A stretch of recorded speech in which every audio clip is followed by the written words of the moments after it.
Today is our last day in Krakow, so we're going to visit Wawel Castle and also the cathedral which is up there. Later on we're going to go back into the old town.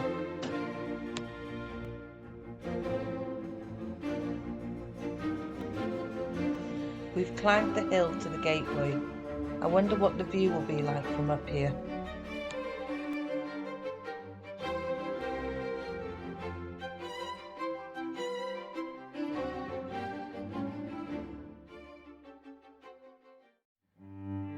There's a view of modern Krakow from up here. The river's here with some boats as well. It does a big loop at this point.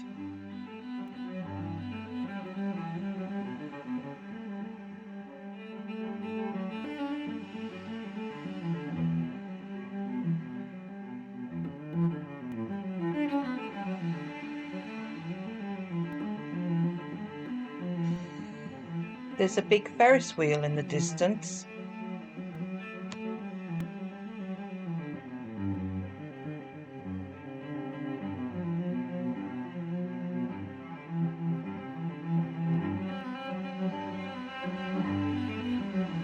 It's a beautiful view up here. You can see for miles.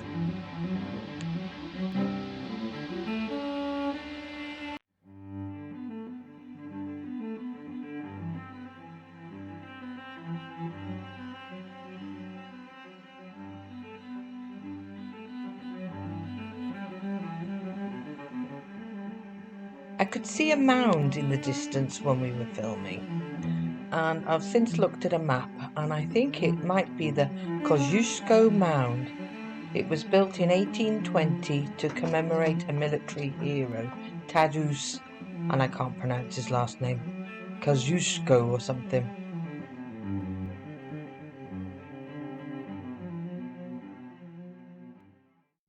We've now come round the corner and right in front of us is the beautiful cathedral.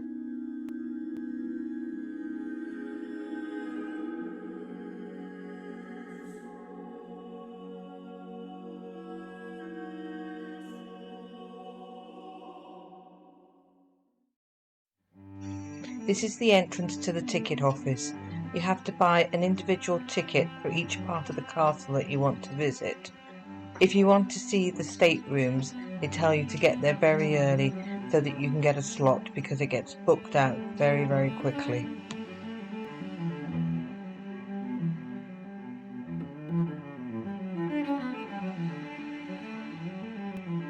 There was too big a queue for impatient Simon, so he decided that he would just look at the castle buildings from the outside. One of Krakow's and Poland's most important sites, Wawel Hill, has a checkered history that dates back to ancient times. Once inhabited by a Slavic group, the Vistulanians, it was first designated the seat of political power by Kazimierz the Restorer. A cathedral was built here in the 12th century, and after the hill became the official residence for Polish royalty in the 14th century, a castle was also erected in the late 16th century. The capital was moved from Krakow to Warsaw, and the site entered a period of decline.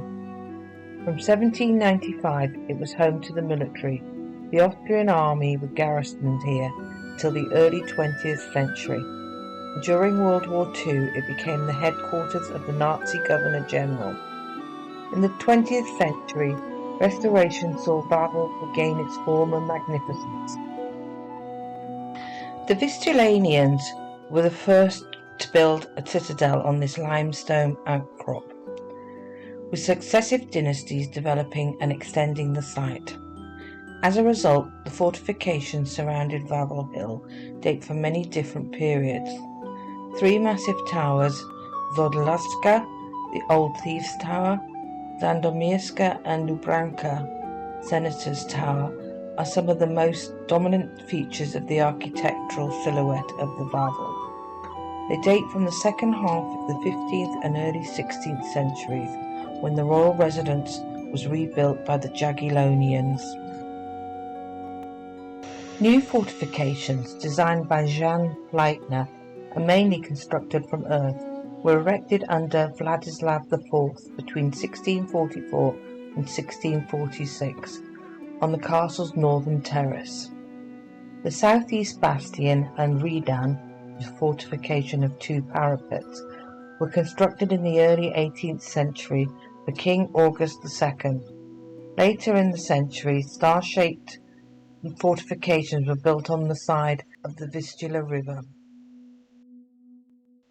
Located on the eastern edge of Wawel Hill's fortifications are a series of pretty gardens, including a fruit orchard and a Renaissance-style garden. You can explore both the gardens and ramparts.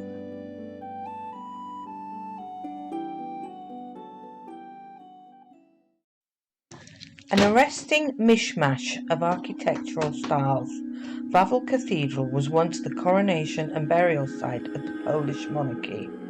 Today it is seen by many as a symbol of the nation. The cathedral has a museum which was established in September 1978 by the then Archbishop of Krakow, Karol Wojtyła, who was later to become Pope John Paul II. There have been two earlier churches on this site where the cathedral now stands. The Cathedral of St. Stanislav and Vaclav was erected in the 14th century. It was built by Vladislav the Short, the first king to be crowned on Wawel Hill, to house the relics of St. Stanislav. Inside the cathedral are a series of chapels, including the spectacular Zygmunt Chapel, surmounted by a gilt dome. It is a Renaissance masterpiece. The walls of previous buildings can be seen in this garden area. Krakow, with its love of dragons, reminds me of Game of Thrones. I keep on expecting to see Daenerys somewhere. Within the Wawel Hill, there are a number of rock caves. According to legend, one of the caves was home to a ferocious cattle-eating dragon who terrorized the inhabitants of ancient Krakow. It is said that the beast was eventually slain by King Krakus, or in some accounts a humble yet brave shoemaker named Scuba. Under this dome you can go down the stairs to the dragon's lair, which is found at the foot of Thieves' Tower.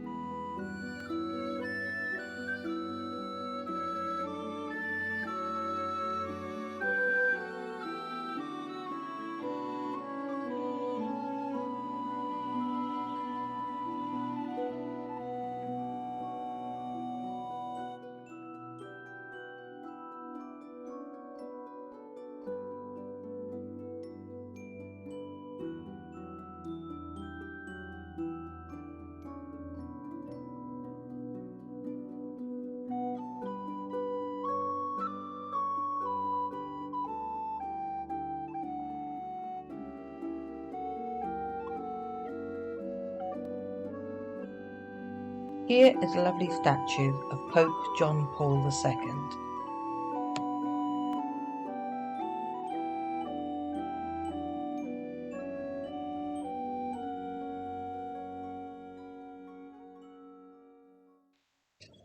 Wawel Castle is one of the most magnificent Renaissance residences in Central Europe.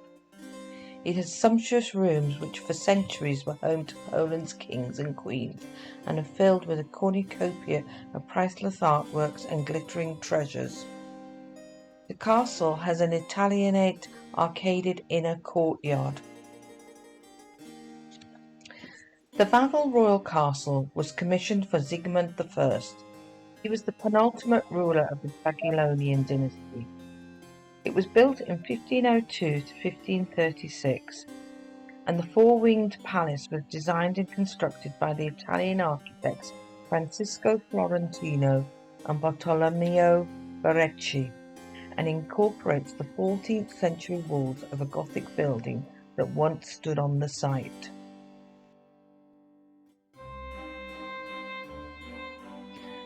The royal court was transferred to Warsaw in 1609.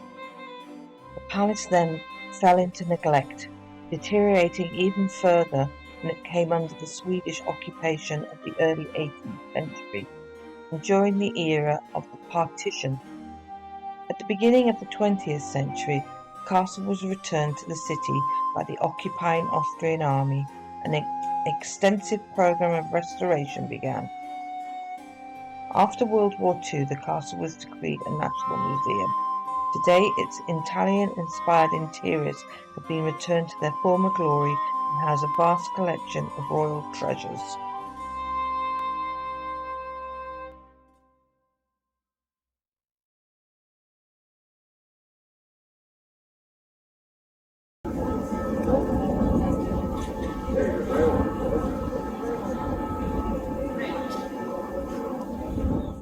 Hooray! The cathedral has an entrance for disabled people, so we're going to make our way around there, and I'm actually going to be able to see something up here, so that's great.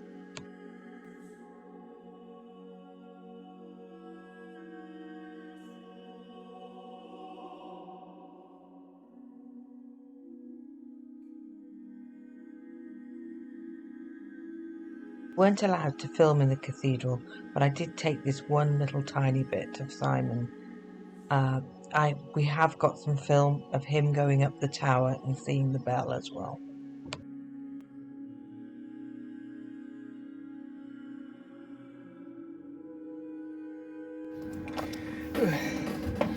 So, in the tower of the cathedral, climbing what I think is the worst staircase I've ever climbed.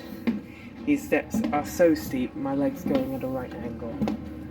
The bells are so heavy, and I'm gonna have to turn this off in a bit because it's being haunted and I don't want to be told off. Okay, so other people were taking photos, so I'm just gonna take some videos. So this is, it's very big. This is the Sigmund bell, and it's like the main bell of the cathedral. This clapper is actually quite new. The old one is further down. It was replaced in the year 2000 because it broke, and well, it's estimated it rung about 12 million times. Yeah, this is 400 years old, so it broke eventually, and they replaced it with this one, which looks nice and new. The bell itself is 9,650 kilos, so it's very heavy, and it takes 12 bell ringers, and the diameter is 242 centimeters. It is absolutely huge. Wouldn't want it to fall on my head. They really had kept the authenticity of this place. So the exit is this little cubby hole here. I mean, God forbid you come after Christmas, you know? It's just like you need to be as thin as possible to get through that. And look at this staircase. That doesn't even look like a staircase. That is a straight fall, basically. You know?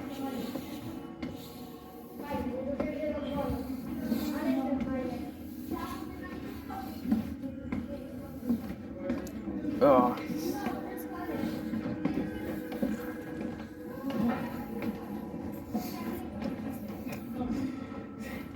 This isn't the same bell, it's a different bell. I forget the name of it. The name should be down there. Look at all these holdings for it. So hopefully that's not falling off anytime soon.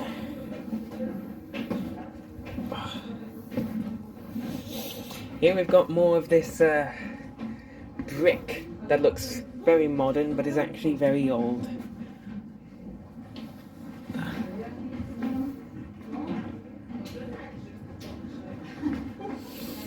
Oh, just imagine building this. You know, having to lift. Of course not by yourself, but having to lift these wooden beams.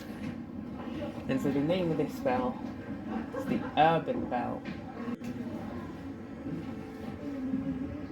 One weighs 3,000 kilos,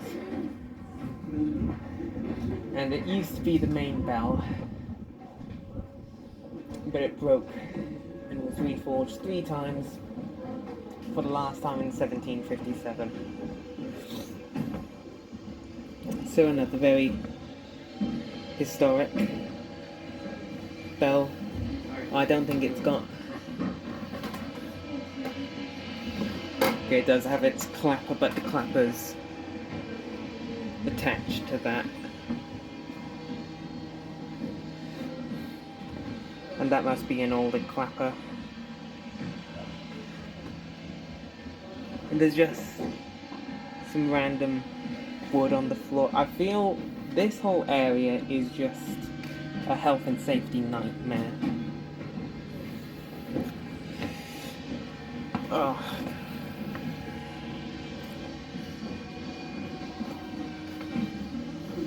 I mean, these stairs, I feel like I've done a lunge workout climbing up these stairs.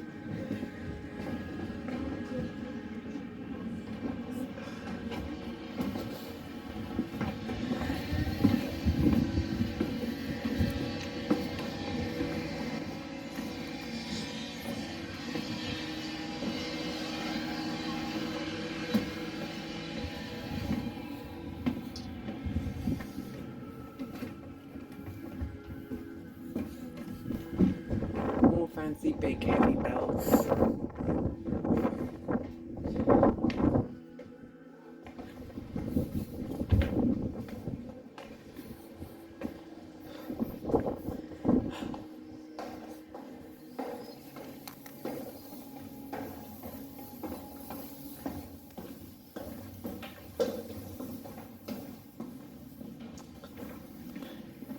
And another flipping exit.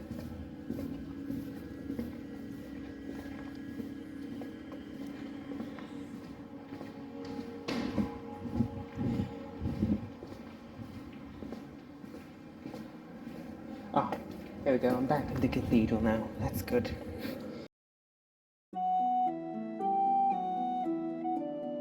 We had about 4 hours up on the hill, and after that we decided to make our way back down to the old town for our last late afternoon and evening in Krakow.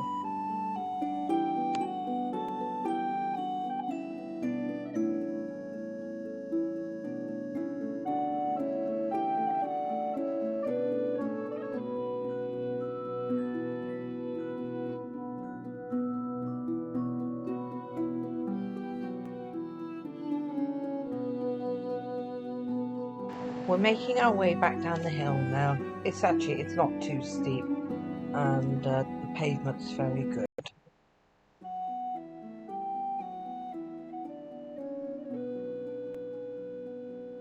Lots of people actually park on the way up the hill. That's one thing about Krakow, even though it's a city, there's not a lot of car parks, it's all road parking, and it's not busy, it's not congested, so yeah, it's quite nice.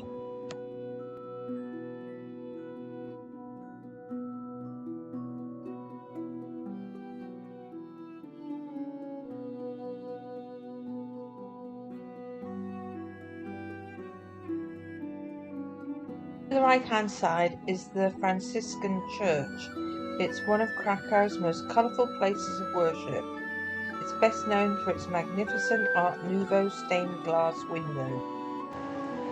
The church was built in 1255 on the orders of Duke Boleslav the Chaste.